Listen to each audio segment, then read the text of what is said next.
Hello and welcome, everybody. It's early in the morning for me, so pardon if my voice sounds a little bit scratchy or a little bit different than usual. If you don't notice it, then I guess there's no problem, so don't even worry about it. But we have a bit of a different one on screen today here. We have what I am calling at the moment Green-White Amulet. It's a very plain name for a very interesting deck.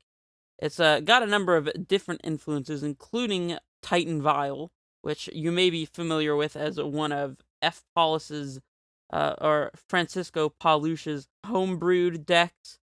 And this one, it's not really entirely along that vein because we're not playing the Reclaimers and Flagstones that you would expect. This is not a Reclaimer amulet list, but instead this is just a amulet list splashing white.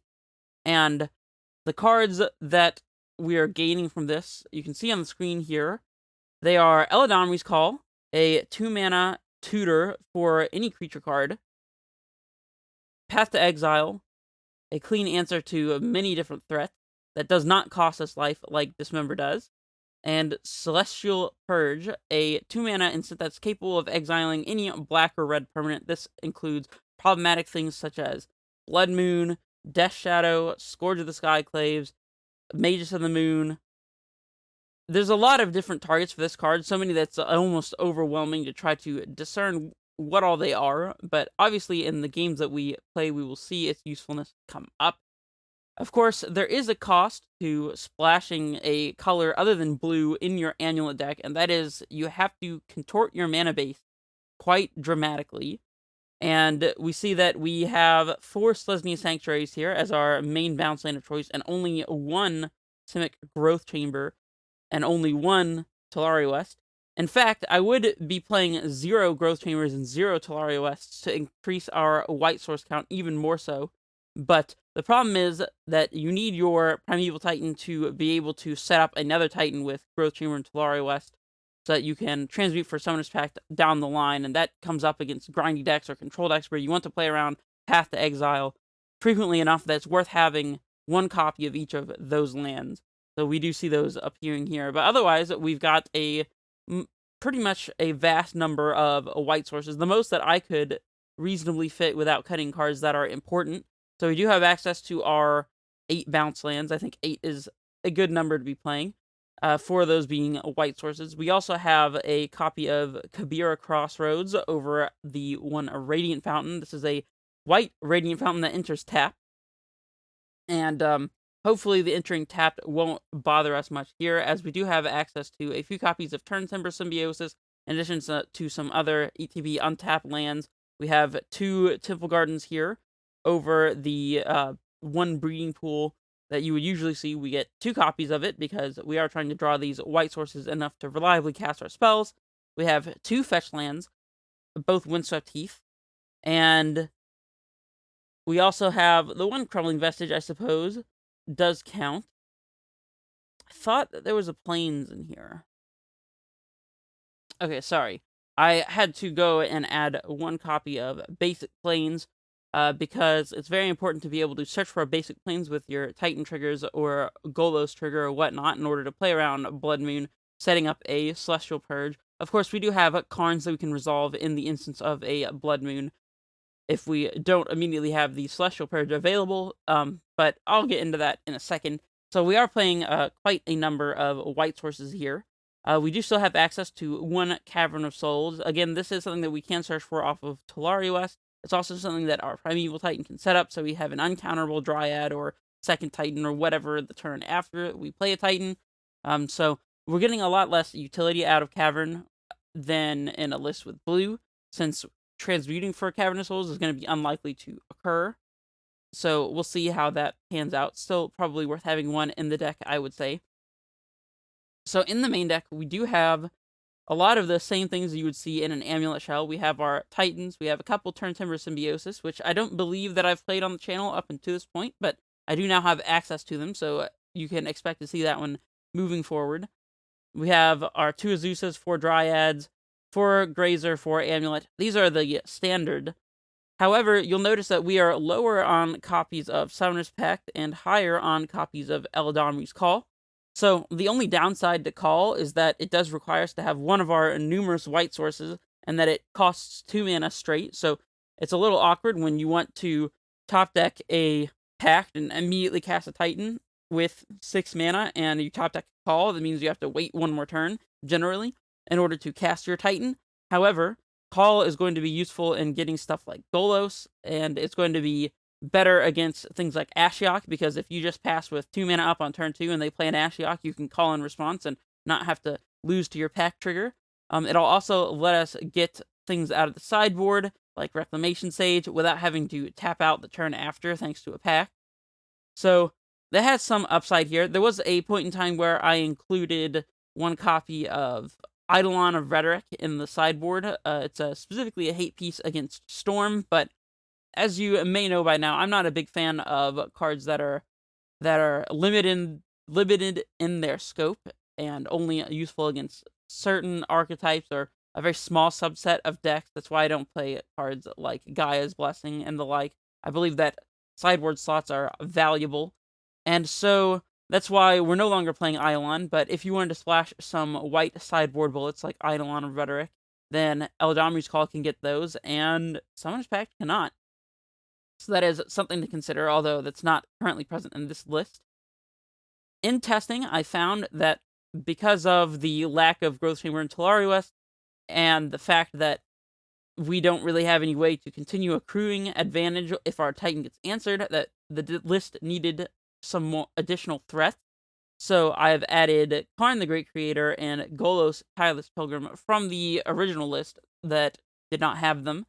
And as well, we have the 5-card Karn sideboard here. I guess you could include Engineered Explosives as well, as in Game 1, Karn is going to be able to get that one, as well as Relic of Progenitus, but those are mainly intended as actual normal sideboard cards. We do have the Crypt, the Needle, the Coding, the Sky Sovereign, and the Wormcoil Engine that you would expect in a Karn list from me, at the very least. And yeah, that is as much as I can say about the list. We have some additional threats to play around Counter Magic.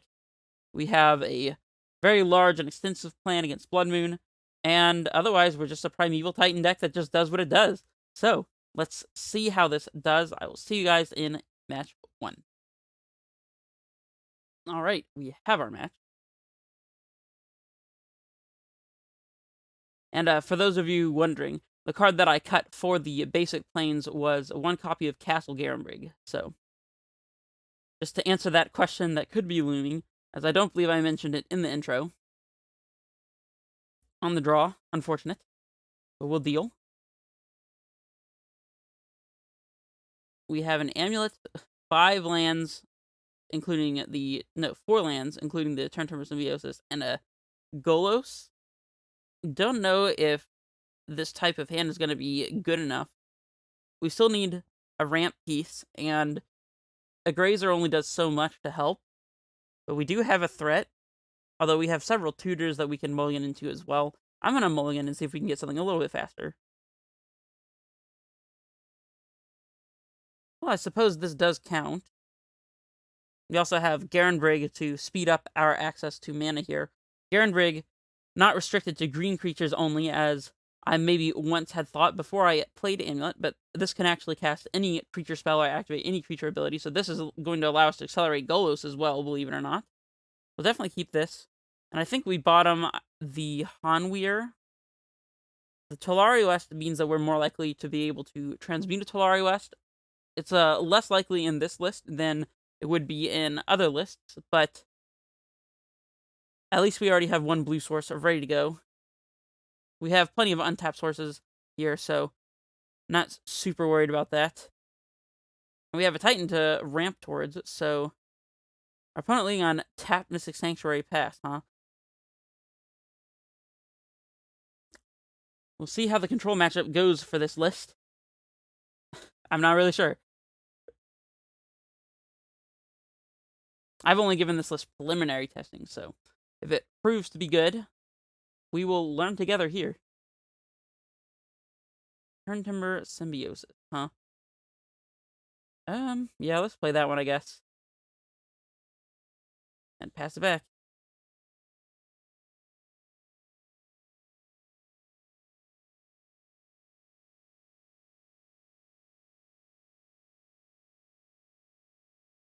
We don't even have a threat this upcoming turn. We'd like to draw a 3-drop of some sort, just so we can do something with our mana. And stop our opponent from drawing 2 cards from an Archmage's Charm, perhaps. Or they'll stop themselves from doing that by playing a Teferi. That's fine, too. Now we'd definitely like to draw a 3-drop. They can just bounce it, but still. Alright, well, that's not a 3-drop, but it's a differently named land, so that's nice.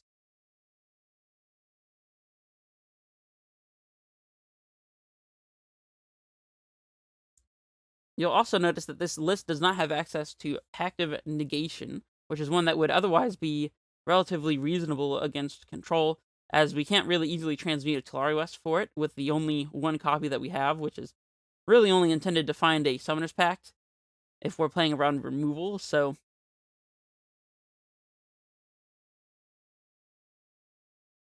Wildfire. That's fine with me. Do we get Plains here? Is that crazy? Let's get Plains.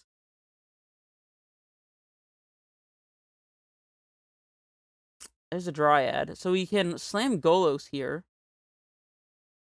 If this were a post-board game, that would definitely be the consideration to play around Aether Gust, but I don't think our opponent would be playing mainboard Aether Gust. It's actually more likely they're playing Remand or Mana Leak here, so I'm going to play the Castle and activate so we can play around...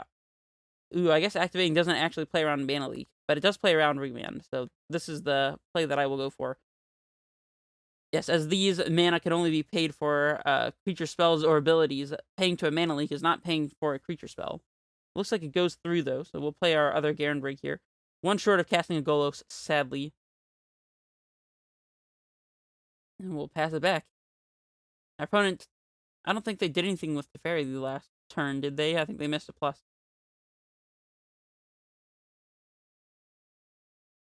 We do have a second copy of Valakut to go searching for with our Golos here, if our opponent lets it resolve.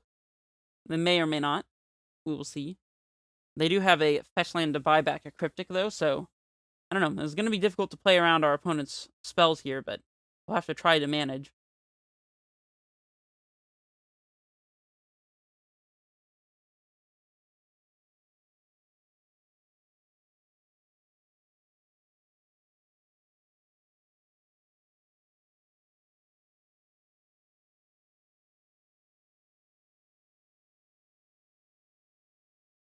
Hmm.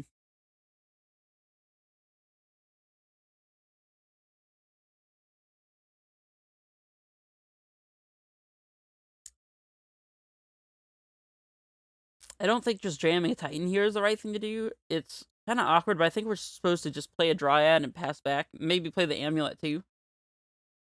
And we don't have to float with Garenbrig to play around or Remand at this point, so... we will not do that one. Here's Dryad.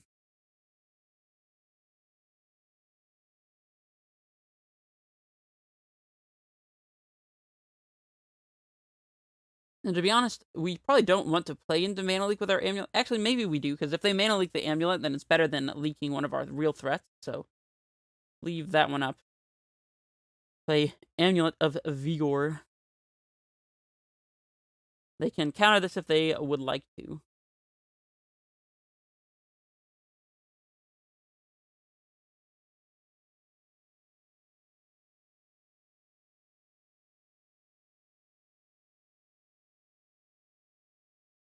If nothing else, we might just be jamming Golos next turn. It's definitely not ideal, but if it resolves, we could actually get Cavern of Souls to force through our Primeval Titan.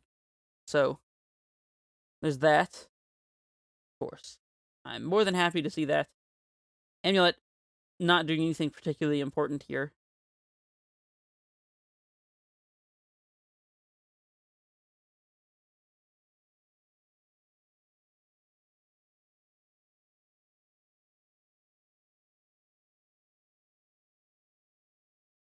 Our opponent can Mystic Sanctuary back Cleansing Wildfire, as awkward as that is.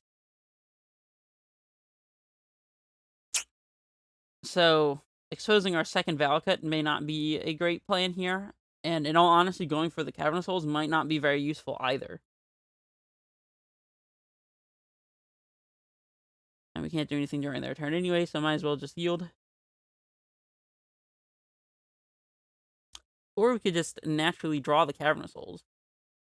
I love that. Do we clock with the Dryad first? I think we do. If they have a path, they might throw it at the Dryad, so...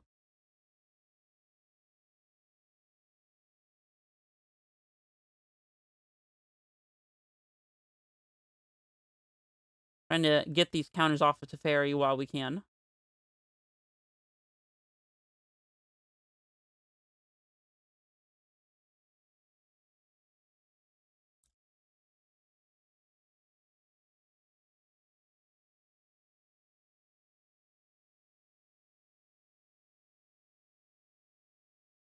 Alright, here goes a Titan.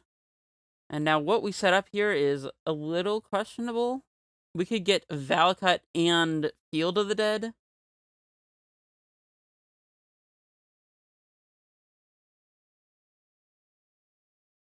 They cryptic commanding our Titan that can't be countered. Sure.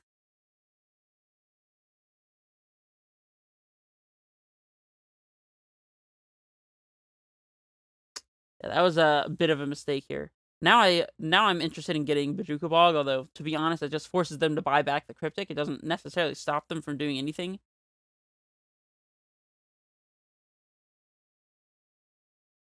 Okay, well they're just gonna go straight for the Mystic Sanctuary anyways. Yeah, now I think it's probably Valakut and Field. We could also get blue bounce land and red bounce land and pick up the red bounce land and something else and the cavern to protect it, perhaps. I do not hate that. I mean, there's a lot of good choices here, and I'm not really sure what the best thing to do here is. Transmuting for a Summoner's Pact could be good if we lose access to our Titan and our Golos gets countered. If we pick up Cavern of Souls, then we should be able to force through a Golos, which means that we can Golos into Valakut or Field the Dead if we want to. So maybe having access to Tolari West is best here, although we can also rely on Dryad for the blue mana to transmute. So maybe it's fine to get Bounce Land and Field the Dead, or Valakut and Bounce Land, and pick up the Tolari West and then transmute it this upcoming turn. I don't hate that, but it doesn't give us an uncounterable Golos. Weird. I think it's definitely Field the Dead, and the other one is either Valakut or Bounce Land, and I'm leaning more towards Bounce Land, so let's get the Rule Turf so we can haste. We did play a Cavern this turn, so we do have one more land drop to play, if I'm not mistaken. So we'll pick up the Gruul Turf and play it again. And then we'll pick up the Tolari West. Yep, this is just a transmute. Alright, passing it back. So we now have a board. I guess our opponent could Supreme Verdict us. We're basically forcing the Cryptic tap here.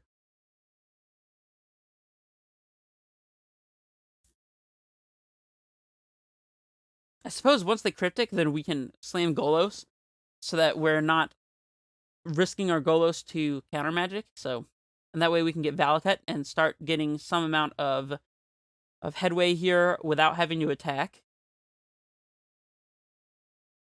That said, our Golos might be required to get Bajuka Bog, so we don't just lose to the Cryptic Loop. Azusa, however, makes it very easy to kill with Valakut if we get access to a bounce lane here, so... I don't know, we'll see. We can always transmute Tolari West for a bounce land, Golos into second Valakut, and start going off that way. Let's see, we have 5, 6, 7, 8, 9, 10, 11. If we activate Double Garen Brig, we might have enough mana to transmute as well. Oh, they let us... Oh, no, I keep forgetting I have a stop in beginning combat on my turn. I don't know why. Okay, here goes the Cryptic, for sure.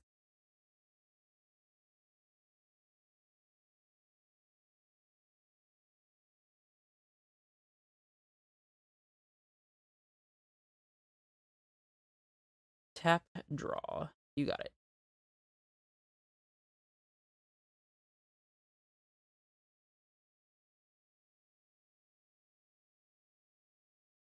Triome, huh? Interesting. So, if we use 1, 2, 3 to transmute, we have 1, 2, 3, 4 to activate. That's 6, 7. Oh, that is 1 short of playing Golos and Azusa this turn.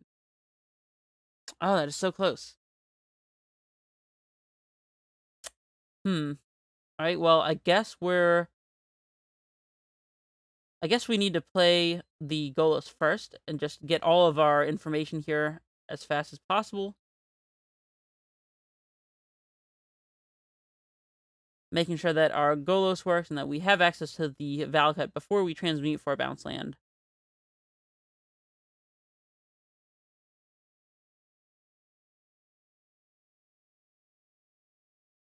To be honest, we might just want to play Azusa here and not transmute.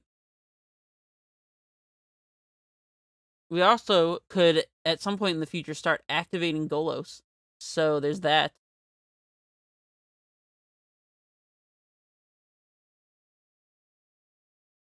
Always yes, always yield. I think transmuting for a bounce land is the best play here.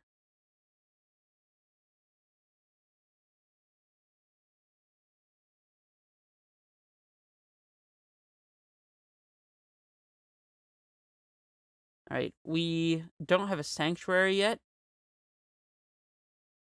Yeah, let's get a Sanctuary.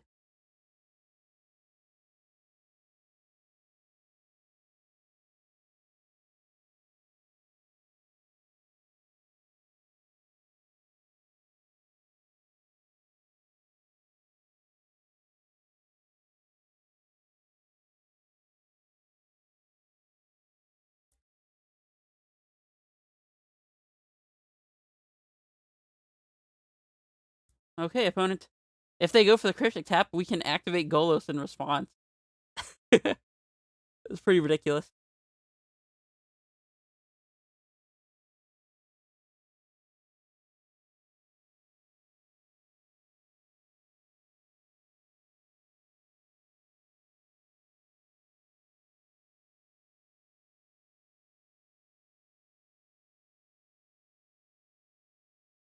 Just go straight to combat, as you might expect. Let's see the Cryptic Command opponent of Snapcaster.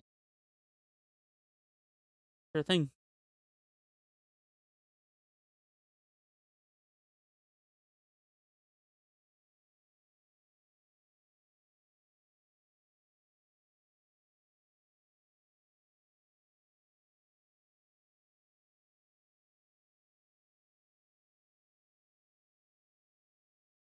Tap draw. You got it.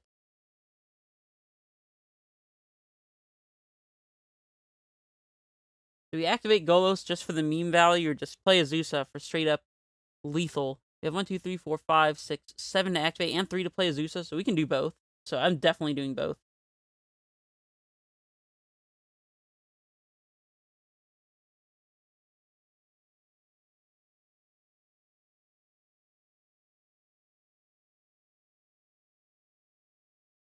Wait. How could you have a Golos activation open and not use it? That would just be absurd, right? Boop.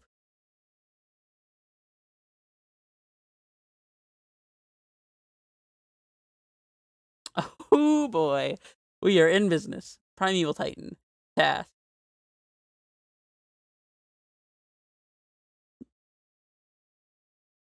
Okay. Our opponent had enough. I can understand why. Alright, so we wanted to bring in our Relic of Progenitus for sure. We probably want a couple purges for Ashiok. Reclamation Sage, I'm thinking probably not. I think we want everything else on our sideboard. Even the Engineered Explosives probably. Don't really like Path here. Maybe we just bring in a third Purge.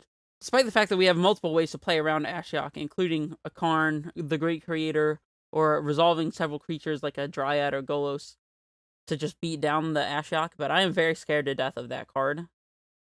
Let's get a third Purge in here just to make sure. And we can trim Perhaps one Summoner's Pact. That'll be awkward if we draw one and don't have something to transmute for Tillari West, but I guess if we draw one, it's fine. Then we can transmute for Cavern or something, so.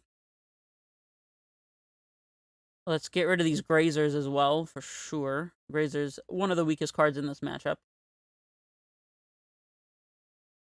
And I guess that's it. I'm down with it. We just have tons and tons of threats in our deck. Just top deck live bullets every single time. The chamber is full, guys. We just have to make sure that we can sequence everything properly. The only reason we probably won game 1 is because our opponent cryptic commanded a uncounterable Titan, so I don't know how to feel about that.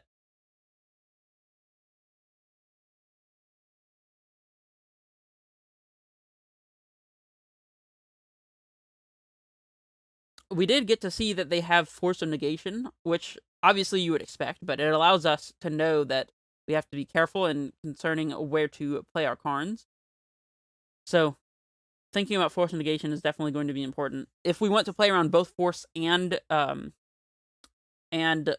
Gust, then we can lean on playing a Golos, for example, instead.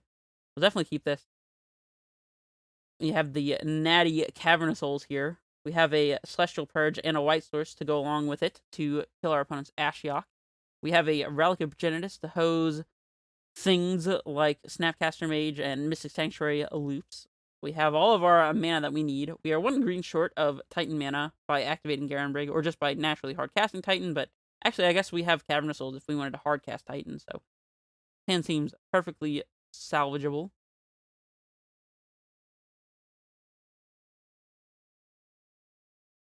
Our opponent on a mulligan to 6.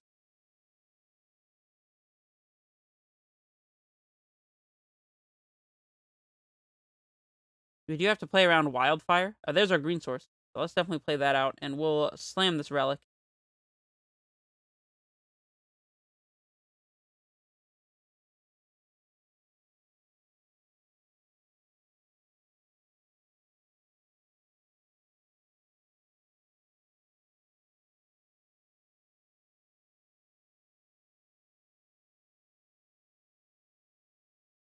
Okay, yeah, let's not give our opponent a target for their Cleansing Wildfire, so let's just play Garenbrig and pass it back. Although, I suppose, eventually they'll Wildfire their own Flagstones. Perhaps we should be playing Ghost Quarter to play around that, so we can Ghost Quarter their Flagstone. Oh, they have second Flagstones. That's intriguing. Well, let's not give them any more option than the card that's already in their graveyard, as options are bad things to give your opponent if you can avoid it. They are probably searching for a red source here, I would imagine. And now we can play out the Ghost Quarter. Ghost Quartering of Flagstones is definitely feels bad, but it denies them the card draw from the Wildfire. They still get to search for a basic land, though. I don't know, maybe it's not worth it. Okay, well, I think we're just slamming Karn this upcoming turn, so let's just play out towards that.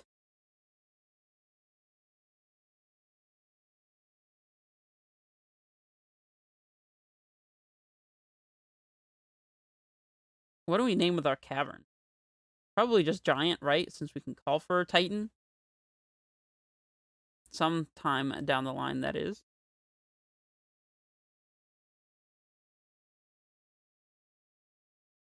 They do have the Wildfire, and they decide to expend it on their Flagstones, so that's cool.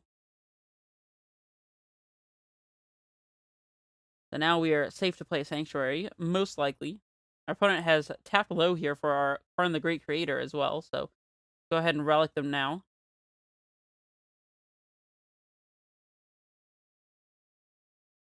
I'm sure they exile Flagstones. Yep. Alright, you may search for your land, opponent. That is fine.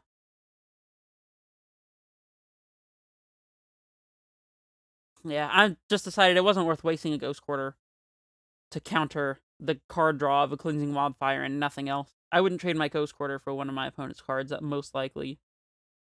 It's way too valuable as a mana source on our side, so. In fact, we could Ghost Quarter ourselves to get a Plains if we really, really wanted to cast this Eladamri's Call, but you know, we could be running straight into Force of Negation here, and that would be pretty awful, but another relic, you say. All right, let's first and foremost get rid of their graveyard card. Yeah, I think we Cavern Naming Giant and just jam the Karn here since we have two of them as well. Either you have the Force or you don't, opponent.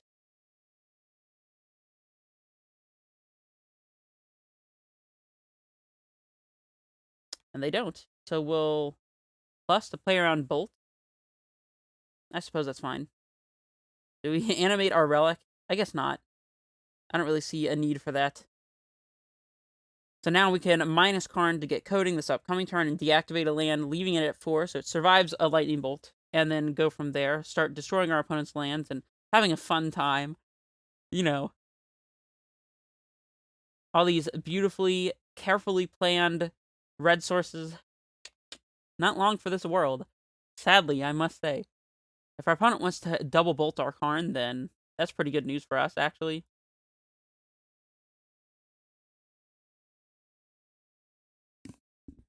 Just casually 2 for wanting our opponent. No, 3 for wanting our opponent, because our Karn is going to get something out of the sideboard, unless they just main phase double bolt here. Well, we're yielding, since there's nothing for us to do. Our opponent is taking the long think. Summoner's Pact. Now that one's pretty sweet, I must say. Alright, let's go get our coding first and foremost. They couldn't mana leak it, which is actually pretty annoying. If they mana leak it, we can relic it away from our graveyard and then get it from Exile with our second Karn, or even with this Karn that's already on board, so I guess that's fine. Yes. Let's get the coding, for sure. And we'll play the coding. Responses. Cryptic Command to counterbounce Karn. We'll see if that is the play.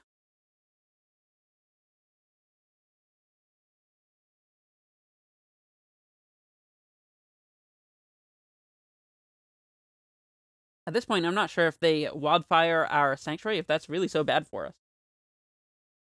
We can pick up our Cavern to protect it as well. That's nice. Alright, opponent, let's see it. You're either casting the Cryptic or you aren't. Come on.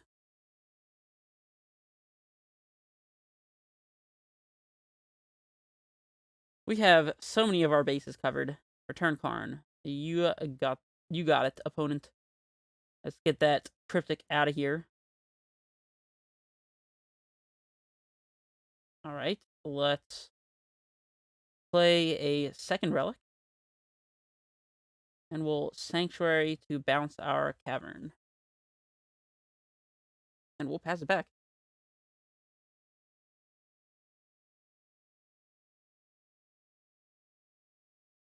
Not relicking here because we may want to relic our own coding.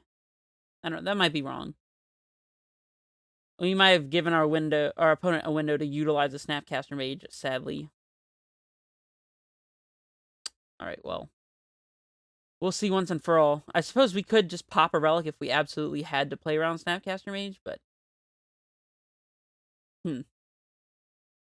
So we could Summoner's Pact and see if they counter it. They know that we have a Cavern, so... That doesn't play around... Aether Gust? It's kind of problematic. If we play a card and they counter it, then we can end of turn Eladamri's Call as well. So I think that makes more sense to me. Let's play out a second Garum Rig here. And I'm just going to slam a Karn. Yeah, we have to leave the Sanctuary up, sadly. We can't leave our Ghost Quarter, but that's fine. We have relics to keep Mystic Sanctuary in check, so. It just resolved? What? Okay. We'll plus. Yeah, we'll plus. And we'll pass it back.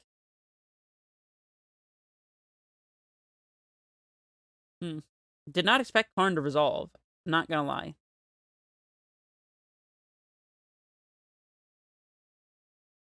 Now the end of turn Eladamri's Call coming in clutch. We can also Celestial Purge and Ashiok if we have to. Although I think purging in response to the Ashiok first, and then untapping into a Eladamri's Call or a Summoner's Pact would be a better line. Alright, let's cast this thing.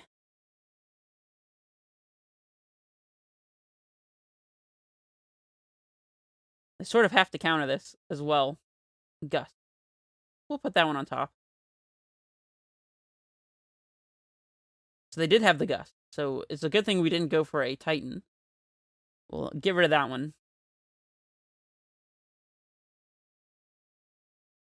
They can put it on top of the Sanctuary if they want to, but honestly, it's not really getting them anywhere. Okay. So we can lead coding into Pack 4 and cast a Titan here.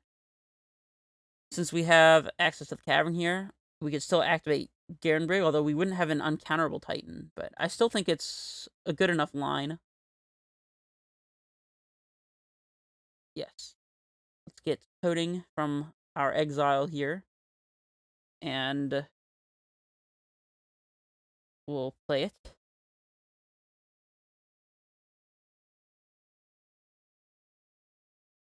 See what our opponent does here. If they want to make us pay additional mana, say via a mana leak or something, then I'm more than willing to do that. And they don't. Okay. So I'm thinking we don't even play the cavern here. We could just play another Karn here and uptick to immediately kill something with coding, but nah, let's not. Let's just upkeep coding our opponent's Triome. I think that is the best line that we can put together. This lets us hold up Purge and Call as well, so that's nice. Or cycling a Relic, which we are not even close to having need of. Oh, man, we should have... I guess there wouldn't have been a window to use the Relic. I guess we can exile both cards from their graveyard to counter the Mystic Sanctuary instead of having to pop one, so... And then if all goes south, then we can activate a Relic. They've been doing a lot of work here, though, I have to presume.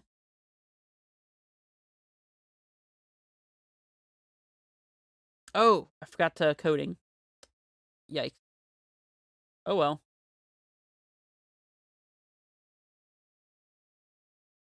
Do it whenever we get priority, I guess. Actually, not in their main phase, because that lets them make use of the mana.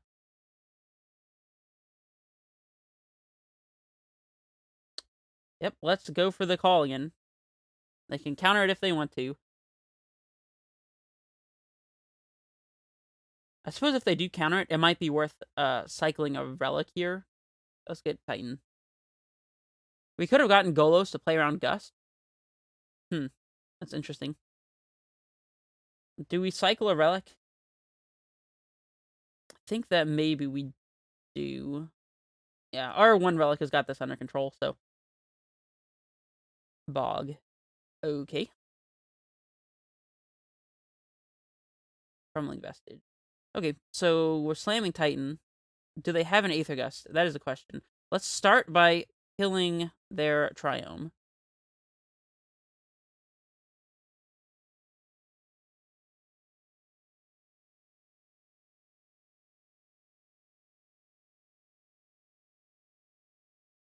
Alright, Cavern naming Giant.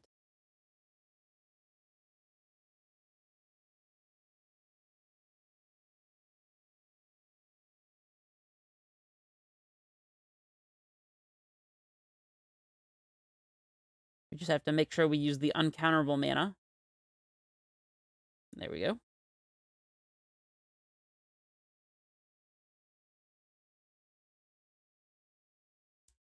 So we can get Field and something else.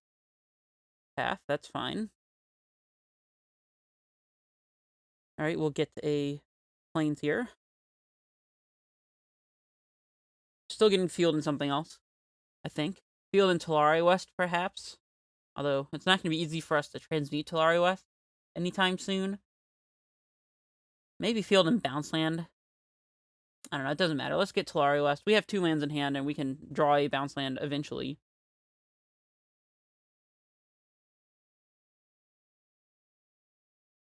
Let's Relic our opponent. Actually, I guess we're just going to Bog anyway, so it doesn't matter. Oh, wait, we don't have a land drop. Okay, well, it does matter then. Right, and we'll pass it back. Our board is so wide. I've never seen the cards this small.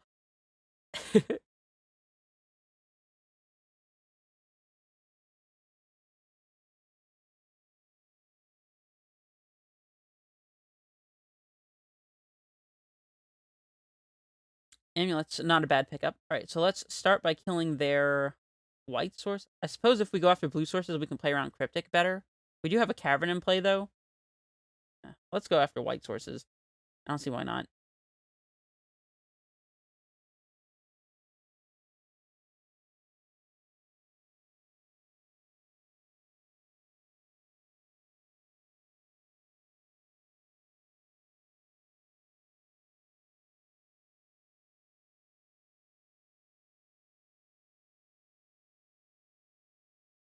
Alright. Let's say goodbye to that one. You're out of here. Alright, let's go ahead and bog their graveyard away, since we want to play this and get a token anyways. We'll swing with these 2 zombies.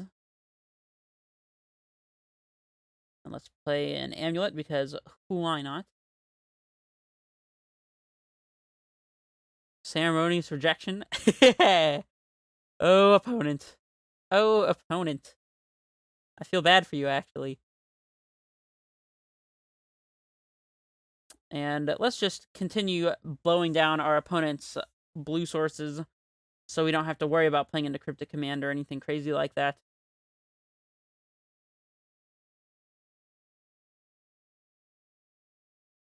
Just to play the slow-going game here.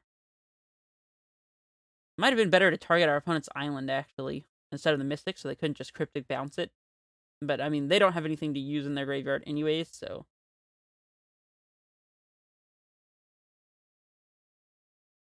Let's go to combat. Swing with the crew.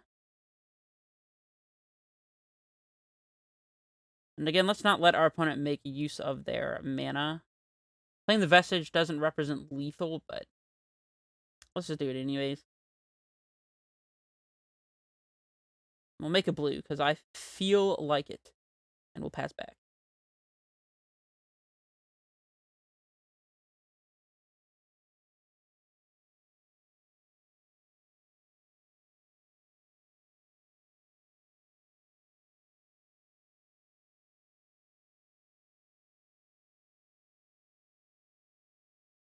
Alright, we win the match.